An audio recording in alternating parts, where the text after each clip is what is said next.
Em nome do Pai que me criou, do Filho que me resgatou, do Espírito Santo que me santificou. Divina vontade reina na minha vontade. Ó minha mãe, eu te amo e tu me amas. Dai-me um gole da vontade divina para minha alma. Me abençoa, Mãe, para que todas as minhas ações sejam feitas diante dos vossos olhos maternais. Amém. Suprema Majestade, eu venho em sua divina vontade. Em nome de todos, do primeiro ao último homem que existirá na terra, para dar a ti as homenagens que tendes direito, as adorações, os louvores, o amor, as reparações, por todos e por cada pecado. Vem o Senhor na sua divina vontade, dou-te a minha vontade humana, por meio do Imaculado Coração de Maria, que possui todos os dons e os frutos da divina vontade. Dai-me, Senhor, então a tua divina vontade. Venha a divina vontade nesta ação que eu estou a fazer, e em todas as ações que eu farei durante este dia. Amém, fiat. Vinde, Espírito Santo, vinde por meio da poderosa intercessão do Imaculado Coração de Maria, vossa amadíssima esposa e nossa mãe. Amém. Continuando a leitura do Livro do Céu, volume 4, capítulo 128, 29 de abril de 1902. Quem quer todo a Deus, deve dar tudo a Deus.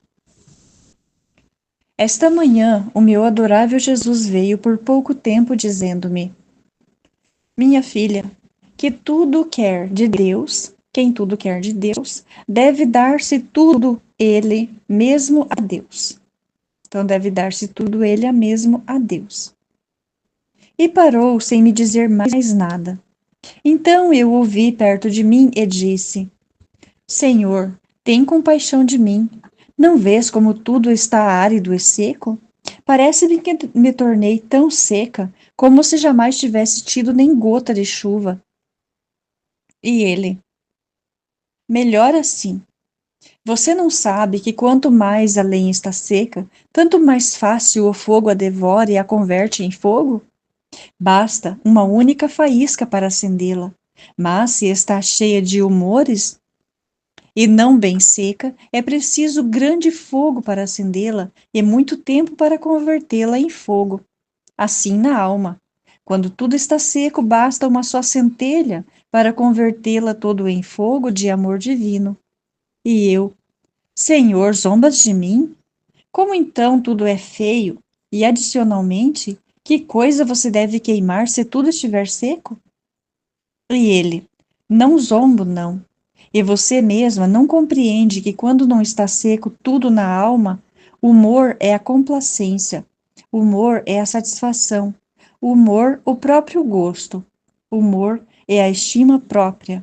Ao contrário, quando tudo está seco e a alma trabalha, estes humores não têm de onde nascer, e o fogo divino, encontrando só a alma nua, seca como foi criada por ele, sem outros humores estranhos. Sendo coisa sua, lhe resulta facilíssimo convertê-la em seu mesmo fogo divino. E depois disto, eu lhe infundindo um hábito de paz, sendo conservada esta paz pela obediência interior e custodiada pela obediência exterior, esta paz pari a todo Deus na alma, isto é, todas as obras, as virtudes, os modos do verbo humanado, de modo que se descobre nela a sua simplicidade, a humildade, a dependência da sua vida infantil, a perfeição das suas virtudes adultas, a mortificação da crucificação do seu morrer. Mas isto começa sempre, quando quem quer todo o Cristo deve dar tudo a Cristo. Capítulo 129, 16 de maio de 1902. Dois estados sublimes. Esta manhã, depois de ter esperado muito, veio o meu dulcíssimo Jesus, e eu, assim que o vi, apertei-o e disse-lhe: amado bem meu, desta vez te estreitarei tanto que não poderás fugir mais. Enquanto estava nisto, Senti-me toda cheia de Deus, como se estivesse inundada, de modo que as minhas potências da alma ficaram como que encantadoras e inativas. Só contemplavam. Depois de ter estado um pouco nesta inativa, mas doce e agradável posição, meu adorável Jesus me disse: Minha filha, às vezes encho a alma tanto de mim mesmo, que a alma perdendo-se em mim fica ociosa. Outras vezes lhe deixo alguma parte vazia, e então a alma, ante minha presença, negocia admiravelmente, prorrompendo em atos de louvor, de agradecimento, de amor, de reparação e demais, de modo que enche com eles aqueles vazios que lhe deixo. No entanto, estes dois estados, ambos são sublimes e se dão reciprocamente a mão. Capítulo 130, 22 de maio de 1902. A Santíssima Virgem incita Jesus a fazer sofrer Luísa. Encontrando-me em meu estado habitual, o bendito Jesus não vinha. E ó, quanto tive que sofrer e quantos desatinos disse. É inútil dizê-lo. Então, depois de ter me cansado muito, senti que havia uma pessoa próxima a mim, mas não lhe via o rosto. Estendi a mão para encontrá-lo e senti que sua cabeça estava apoiada sobre meu ombro, desmaiado. E vi e reconheci o meu doce Jesus. Me parecia desmaiado pelos tantos desatinos que havia dito. Por isso, assim que o vi, que voltava em si, não sei quantos outros disparates que eu queria dizer, mas Jesus disse-me: acalma-te, não queiras falar mais. Senão far-me-ás desmaiar. O teu silêncio fará-me tomar vigor e assim poderei pelo menos beijar-te, abraçar-te e fazer-te feliz. Então eu fiquei em silêncio, e nós dois nos beijamos muitas vezes. E Jesus me fazia tantas demonstrações de amor, mas não sei explicar. Depois disto me encontrei fora de mim mesma, e ia buscando ao amado de minha alma, e não o encontrando, levantei os olhos ao céu. Quem sabe, e talvez o pudesse encontrar de novo. E vi que estava a rainha mãe e Jesus Cristo virado de costas, que discutiam. E como não queria fazer caso à mãe, por isso estava virado de costas, todo cheio de furor, e parecia que da boca lhe saía o fogo da sua ira. Eu só entendi que Nosso Senhor, naquele dia, queria, com o fogo da sua ira, destruir tudo o que servia de alimento ao homem. E a Santíssima Virgem não queria. E Jesus dizia: Mas em quem hei de libertar este fogo aceso da minha ira? E a mãe dizia: Estás com quem podes desabafar, apontando para mim. Não vês que ela está sempre disposta a amar-vos, a amar-nos? Jesus, ao ouvir isto, virou-se para a mãe, como se tivessem concordado. Chamaram os anjos, dando a cada um deles uma centelha daquele fogo que saía de Jesus Cristo. E eles levaram-nas a mim, pondo-as uma na boca e as outras nas mãos, nos pés e no coração. Eu sofria, sentia-me devorar, amargar por aquele fogo, mas sentia-me resignada a suportar tudo. O bendito Jesus e a mãe eram espectadores dos meus sofrimentos, e Jesus parecia de algum modo calmo. Enquanto eu estava nisto, encontrei-me em mim mesma e estava o confessor para me chamar à obediência como o habitual. Mas em vez de me chamar à obediência, pôs a intenção de me fazer sofrer a crucificação. Jesus participou-me dos seus sofrimentos. Parecia que o confessor tinha completado a obra iniciada pela Rainha Mãe. Seja tudo para a glória de Deus e seja sempre bendito Jesus. Capítulo 131, 2 de junho de 1602. O trono de Jesus é composto de virtudes. A alma que possui as virtudes o faz reinar em seu coração. Esta manhã, depois de ter esperado muito, Jesus bendito se moveu em meu interior e vi que estava dentro de mim, abraçado, sustentado como por uma outra pessoa. Eu fiquei maravilhada ao ver isto, e Jesus me disse: Minha filha, o interior da alma é um acúmulo de paixões. E conforme a alma vai abatendo as paixões, assim toma lugar cada uma das virtudes, cortejada por graus de graça. E segundo a virtude vai se aperfeiçoando, assim a graça lhe fornece seus graus. E como meu trono é composto de virtudes, assim a alma que possui as virtudes me fornece os braços, o trono para poder reinar em seu coração e ter-me continuamente abraçado e cortejado, até me deleitar com ela. Agora, sendo que a alma pode manchar-se, mas a virtude fica sempre intacta, e até enquanto a alma a sabe ter, está com ela, quando não, volta-se a mim, ou seja, de onde saiu. Por isso não se maravilhe se me viu assim em seu interior. Capítulo 132, 15 de junho de 1902. O amor não é um atributo de Deus, mas a sua própria natureza. A alma que verdadeiramente ama a Jesus não pode perder-se. Encontrando-me no meu estado habitual, o meu adorável Jesus transportou-me para fora de mim mesma e disse-me: Minha filha, todas as virtudes podem dizer-se que são os meus dotes e os meus atributos. Mas o amor não pode dizer-se que seja um atributo meu, mas a minha própria natureza. Por isso, todas as virtudes formam meu trono e minhas qualidades, mas o amor me forma a mim mesmo.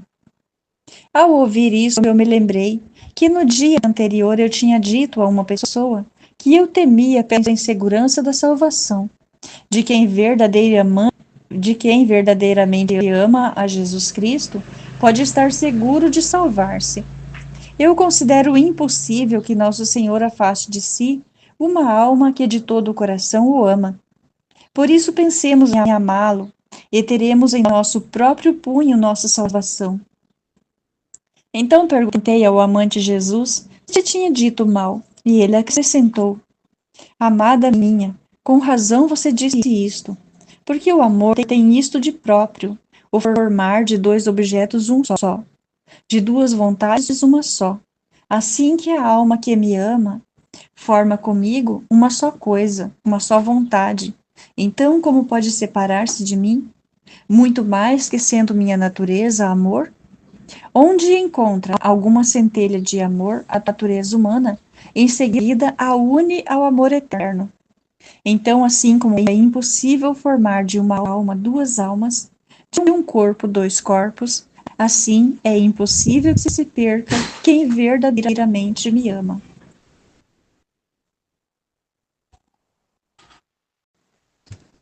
Capítulo 133, 17 de junho de 1902.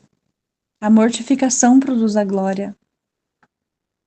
Esta manhã, quando vi o meu amado Jesus, parecia que tinha um papel escrito na mão no qual se lia: A mortificação produz a glória. Quem quer encontrar a fonte de todos os prazeres, deve afastar-se de tudo o que possa desagradar a Deus. Dito isto, desapareceu. Capítulo 134, 29 de julho de junho, de 1902. Jesus fala da França. Esta manhã, assim que vi o meu adorável Jesus, ouvi-o dizer, sem saber por quê: pobre França, ensoberbeceste-te e quebraste-te e destroçaste as leis mais sagradas, desconhecendo-me como teu Deus, e te converteste exemplo às outras nações para atraí-las ao mal. E teu exemplo tem tanta força que as outras nações estão por arruinar-se, mas deves saber que em castigo serás conquistada. Depois disto, retirou-se em meu interior, Eu ouvia que buscava ajuda, piedade, compaixão e tantas penas suas. Era tão triste ouvir que Jesus abençoado queria a ajuda de suas criaturas. Capítulo 135. 1º de julho de 1902. As verdadeiras vítimas devem expor-se às penas de Jesus. Maquinações contra a Igreja e contra o Papa. Encontrando-me no meu estado habitual, encontrei-me fora de mim mesma, ajoelhada sobre um altar junto com outras 2 pessoas. Enquanto eu estava nisto, veio Jesus Cristo sobre este altar e disse: As verdadeiras vítimas devem ter comunicação com a minha própria vida, devem desfrutar de mim mesmo e expor-se às minhas próprias penas. Enquanto eu estava a dizer isto, ele tomou uma taça na mão e deu-nos a todos os 3 a comunhão. Atrás daquele altar parecia que estava uma porta que dava para uma rua cheia de gente e cheia de demônios, de modo que não se podia caminhar sem ser oprimido por eles, porque estando cheios de espinhos agudíssimos, não se podia fazer movimento sem sentir-se cravar por toda a parte. A qualquer custo, teria querido fugir daqueles diabólicos furores, e quase me esforçava em fazê-lo, mas não sei quem me impediu, dizendo: Tudo que você vê são maquinações contra a Igreja e contra o Papa. Querem que o Papa saia de Roma para invadir o Vaticano e apropriar-se dele. E se você quer substituir-se a estes transtornos, quer subtrair-se de estes transtornos, os homens e os demônios tomarão força e farão sair estes espinhos que estriparem a Igreja acerbadamente. E se você aceitar sofrê-los, ficarão enfraquecidos uns e os outros. Ao ouvir isto, parei, mas quem pode dizer o que passei e sofri? Acreditava que não devia sair já do meio daqueles espíritos diabólicos, mas depois de ter estado quase uma noite, a proteção divina me libertou. Capítulo 136. 3 de julho de 1902. Jesus fala-lhe da sua vida eucarística. Continuando meu estado habitual, encontrei-me fora de mim mesma, dentro de uma igreja, e não encontrando meu adorável Jesus, fui tocar a uma custódia para que ele me abrisse. E não me abrindo, tornando-me atrevida, eu mesma a abri e encontrei a mim mesma sozinha e meu único bem. Quem pode dizer minha alegria? Fiquei como estática ao ver sua beleza indescritível. E Jesus, ao ver-me, lançou-se nos meus braços e disse-me: Minha filha, cada período da minha vida deve receber do homem distintos e especiais atos e graus de imitação, de amor, de reparação e mais. Mas o período da minha vida eucarística não é toda a vida de escondimento, de transformação e de contínua consumação. Tanto que posso dizer que meu amor, depois que chegou ao excesso e mesmo ter se consumado, não pôde encontrar em minha infinita sabedoria outros sinais externos de demonstração de amor para o homem. E como assim, como a encarnação, a vida, a paixão e a morte de cruz obtém amor, louvor, agradecimento, imitação, assim a vida sacramental obtém do homem um amor estático, amor de dispersão em mim, amor de perfeita consumação. E consolando-se a alma na minha própria vida sacramental, pode dizer que faz diante da divindade os mesmos ofícios que continuamente estou fazendo eu diante de Deus por amor dos homens. E esta consumação fará com que a alma desemboque a vida eterna. Capítulo 137. 7 de julho de 1902. A humilhação com Cristo faz começar a exaltação com Cristo.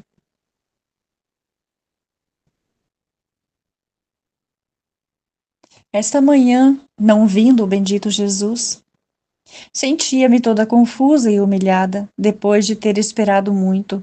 Fez-se ver-me dizendo: Luísa, humilhada sempre com Cristo. E eu, agradando-me e desejando ser com Cristo humilhada, disse: Sempre, ó Senhor. E ele continuou: E o sempre da humilhação com Cristo fará começar o sempre da exaltação com Cristo.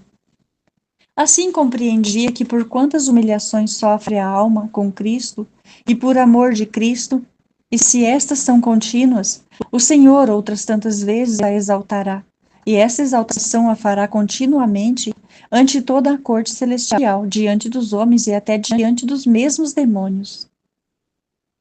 Capítulo 138, 28 de julho de 1902. Efeitos da oração contínua. Continuando o meu estado habitual, encontrei-me fora de mim mesma. E encontrei o meu adorável Jesus, que, não querendo deixar-me ver os males do mundo, me disse: Minha filha, retira-te.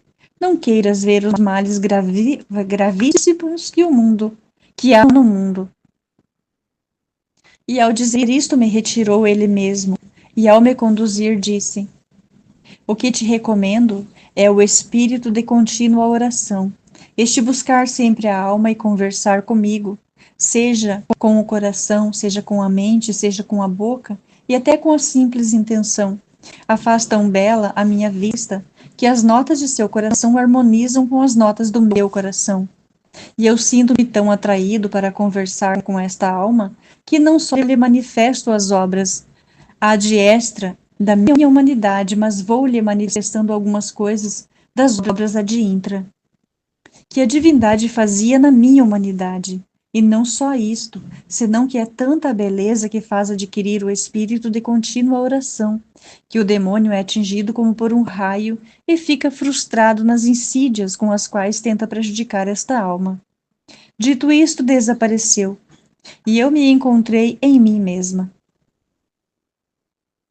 Capítulo 139. 31 de julho de 1902. A verdadeira caridade deve ser desinteressada. Encontrando-me em meu estado habitual, algumas vezes vi meu adorável Jesus, mas sempre em silêncio. Eu me sentia toda confusa e não me atrevia a perguntar-lhe nada, mas parecia que queria me dizer alguma coisa que faria seu sagrado coração. Finalmente, a última vez que veio, me disse: Minha filha, a verdadeira caridade deve ser desinteressada, por parte de quem a faz e por parte de quem a recebe. E se existe o interesse, essa lama produz uma fumaça que cega a mente e impede receber a influência e os efeitos da caridade divina.